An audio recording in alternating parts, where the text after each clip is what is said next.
আর আসসালামু আলাইকুম, নতুন খামারি পেজে স্বাগতম। আর কোয়েল পাখি ডিম ফোটার ক্ষেত্রে আপনাদের কিছু জিনিসের প্রতি অনেক খেয়াল রাখতে হবে। যেমন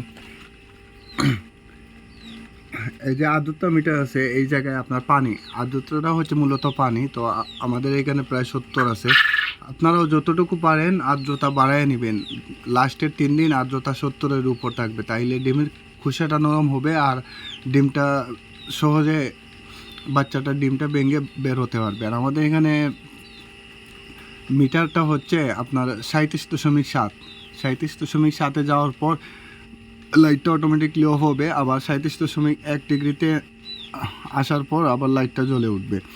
আর আমরা ভিতরে আর্দ্রতা বাড়ানোর জন্য পানি দিয়ে রাখছি একটা বাটির মধ্যে, আর ওই বাটির মধ্যে আবার কাপড়ও দিয়ে রাখছি, তুলো দিয়ে রাখছি। এর লাগে আমাদের ভিতরে একটু বাতাসটা ঠান্ডা ঠান্ডা আছে।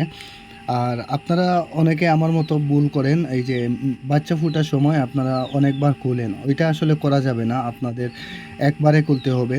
ধরেন 6-7 ঘন্টা পর একবার খুলে তারপরে ওই যে ডিমের যে খোসাটা তাকে অবশিষ্ট ওইটা আপনার বাইর করে ফেলবেন, তাহলে আপনাদের পাখিগুলা ভিতরে হাঁটতে পারবে।